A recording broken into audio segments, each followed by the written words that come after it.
All right, good morning. Happy Wednesday. So there is an assignment. The Reformation Choice Board. It is due when? Oh yeah, that's right, Thursday. Very good. Okay, so make sure if you haven't submitted that already, which decent amount of you have submitted it. Props to you. Good job. If you haven't done it, it's not a big deal. Just make sure if you got any questions, feel free to reach out to me. You can go ahead and type that in via Google Classroom, leave a comment. You can go ahead and send me an email. If you want, go ahead and hop on the Zoom and ask me a question. By all means, seriously, hop on the Zoom and ask me questions.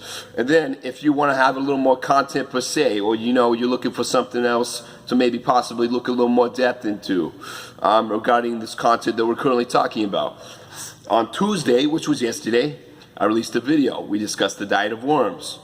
We discussed also the transfer of the literature from Latin to more Germanic language. So therefore, the more people, the masses, Martin Luther could get people to read a whole lot more of the Bible.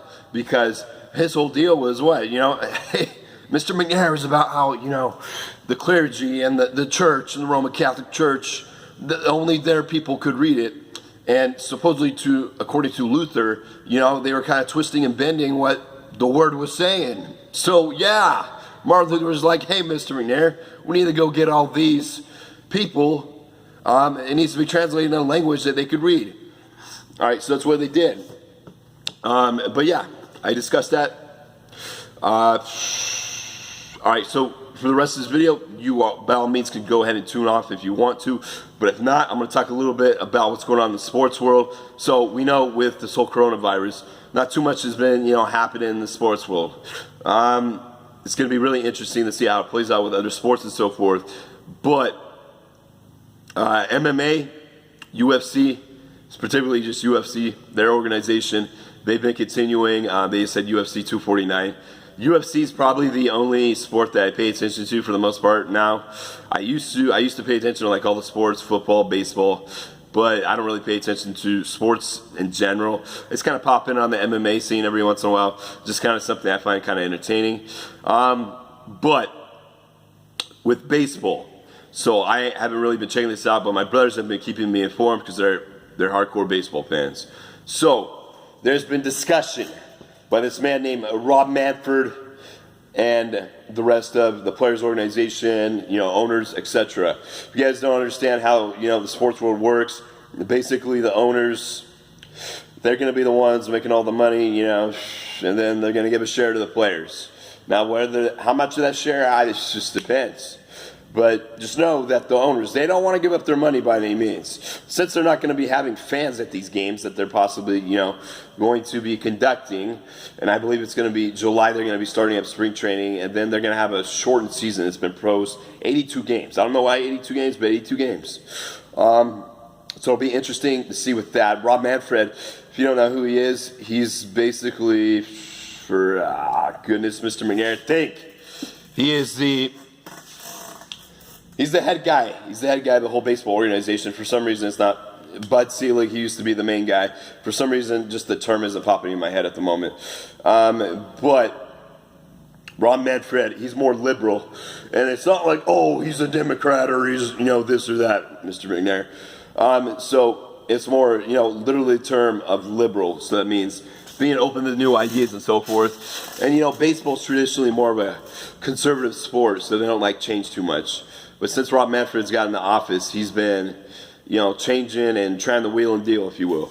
So he's been proposing in the shortened season, since it's already going to be shortened, that there's going to be 82 games, National League DH, which is kind of strange because the National League has always had a tradition of having the pitchers hit.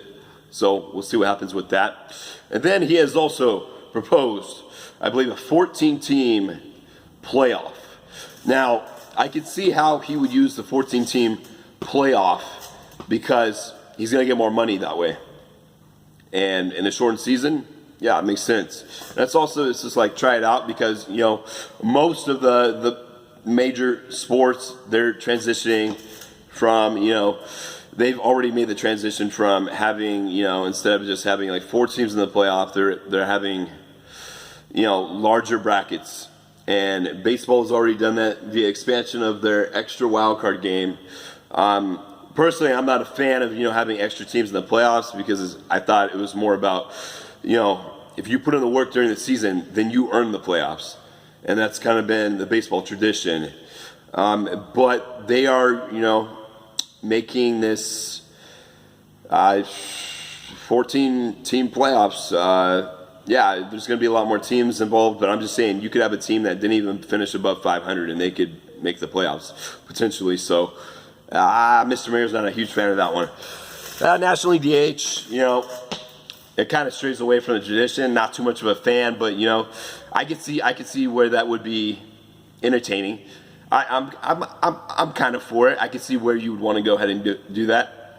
And then back to the whole owner situation that I kind of went off on this tangent, explaining some other things that are going on. But if you guys don't know how the sports world works, yeah, owners, they're going to be making a huge profit. After all, they pay a lot to own the team, and they have a whole bunch of decisions. They're making all kinds of moves behind the scenes, along with a whole bunch of other people that work underneath them, okay? So, the deal is right now with baseball, we don't even know if this is going to come to fruition because players' organization, they're going to have to make a vote on it and say, hey, players, and there's like this split in the player world, okay? So you have the guys who are like, yeah, I want to go play because I love the game, and you know what? Sports, I love sports. And you got people who are like, they take a more humanistic approach, and they're just like, hey man, coronavirus, we don't want to infect other people and so forth. So they're going, nah, I don't want to go do it.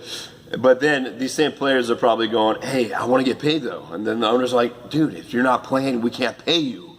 It's simple logic here. And then the players are going, so they're like, okay, we'll meet in the middle. Players are going, hey, you need to pay us.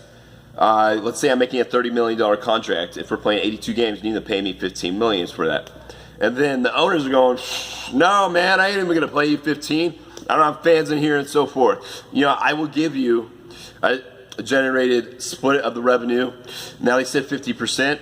Now, what does that mean exactly? I don't know, but I have a feeling it's going to be a lot less than if they were to pay out, some of these players $15 million. I don't know. I'm not someone involved on the inside of the baseball world. I don't know exactly how much these owners are making. I'm sure a simple Google search could do the trick. But it's interesting to see how that plays out. It's going to be interesting to see how the NFL plays out. It's going to be interesting to see how everything plays out. But yeah, just a little update. So make sure you guys have a wonderful day, and Carpe Diem. Woo!